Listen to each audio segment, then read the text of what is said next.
Good morning, good afternoon, good evening. This is Alan Burgos from the hashtag Walk with Lan channel. Welcome and welcome back to our channel.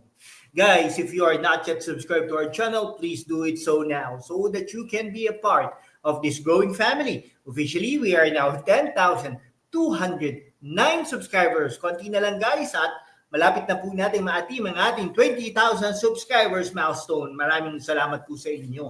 Okay, ang pag-usapan po natin today ay balik po tayo dyan sa Pasig. No? By the way, ang ating pamagat po sa ating programa today ay pinamagatan po natin Sara Diskaya.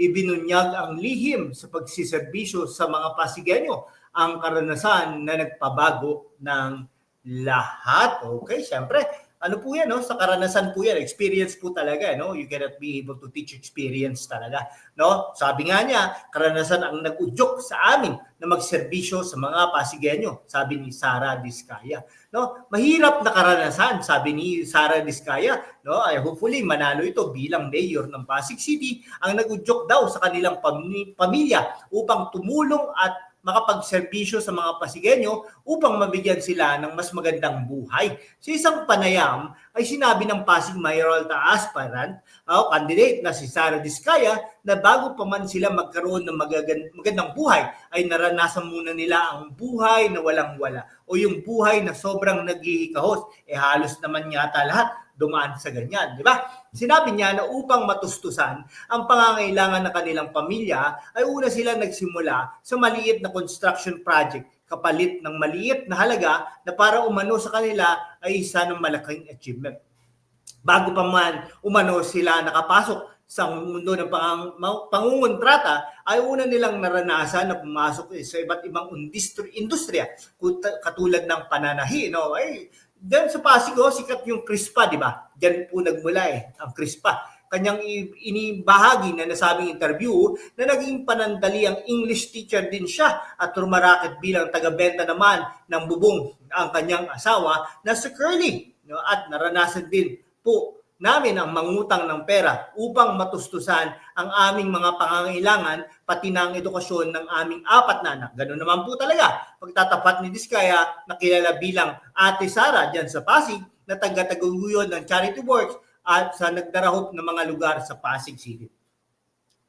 Very sincere po no? Base sa kwento ni Sara ay sinuong niya ang bagyo at baha ng bagyong Undoy upang makuha lamang ang perang pambayad sa tuition fee ng kanyang nag-aaral na mga anak. Naramdaman namin kung ano ang nararamdaman ng mga taong walang-wala dahil doon mas madali naming silang maunawaan, maintindihan at matulungan na ang kanyang mga pangangailangan. Ganun naman po di po ba? Kasi pag hindi mo naranasan yun, hindi ka makakatulong din. No? Hindi mo alam paano tumulong. No? Hindi po sapat yung pupunta-punta lang sa lugar-lugar. Hindi po sapat yung mamimigay ka ng mga go bags at saka pamastong handog. Hindi po sapat yun. Dapat meron kang vision sa iyong syudad. Dapat may maitayo ka, may resibo ka. Kumbaga, ang laman ng mga ospital, ang laman ng mga eskwelahan. Training mo ba yung mga guru dyan o mga profesor dyan? Baka hindi. Baka nagka-carnival lang sila.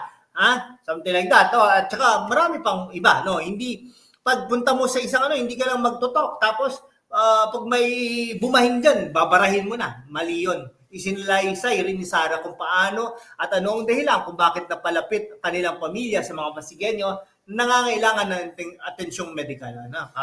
Talaga. Ayon sa kanya, ang kanyang 4 na anak ay may attention deficit ADHD at kailangan umanong sumailalim sa therapy. Dahil sa kahirapan ng buhay ay hindi nila alam kung saan kukunin ng pagpapagamot at pambili ng gatas o diaper para sa mga ito dahilan upang mangutang at manghingi sila ng suporta sa kanyang mga magulang noon. Kaugnay nito, sinabi ni Sara na ramdam at alam niya ang pangangailangan ng mga Pasigenyo dahil una niyang pinagdaanan at naranasan ng mga ito bago pa man sila maging matagumpay sa kanilang negosyo. Ang hirap po ng ganon. Dahil sa biyayang natanggap ng kanilang pamilya ay nais muna nilang ibalik ito sa masa sa pamamagitan ng pagtulong sa mga Pasigenyo. Sa pangunguna ni Sara, palaging dinudumog ang mga Pasigenyo ang handog nilang medical mission sa iba't ibang panig ng Pasig.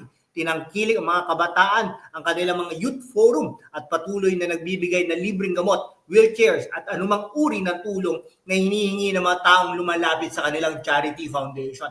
Hindi naman ipinangsasawalang bahala ng mga Pasigueño ang pagsisikap at malasakit ng mag-asawang Sara at Curly para sa publiko, lalo na sa mga Pasigueño at mga pamilya nasa laylayan ng lipunan. Napakabait ni Ate Sara, may malasakit at puso sa mga mahihirap dahil minsan din silang napunta sa laylayan ng buhay. Sabi ng isa sa mga netizens na nagkomento sa naturang interview. Samantalang kumakailan lang ay kinilala bilang outstanding non-government organization of the Philippines ang St. Gerard Charity Foundation na pinamumunuan ni Diskaya sa Gawad Pilipino Lingkod Bayan Awards 2004. Bunsod na katapatan nito ang pagtulong sa mga nangangailangan. Di po ba? Iyan po ang talagang dapat na maging mayor, no? I mean, ramdam ng taong bayan ang kanyang sincero at ang talagang gumagawa naman ng kabutihan para sa mga Pasigueño, no? Yung mga libreng concert na yan, libreng medical foundation or medical mission na yan, mga concert, mga yung ano gusto ko yung vision niya, sa Pasig City, parang gusto niya maging green city ulit ang Pasig City. Gusto niya maging data-driven city, kumbaga, yung fire brigade, hindi na bumbero, yung drone na at saka helicopter, something like that. Dapat meron silang ganon, di ba? May mga walkable city. Hindi po ba kahanga-hanga din yung mga ganung bagay? Talagang sincero yung niya, parking sa mga ospital. Bakit may parking? Kasi kung di ba? Kung nagmamadali ka, di ba? Magpa-park ka pa ba sa iba-iba? Di ba? Napunta po ako din sa Pasig, napaka-dumi, di ba?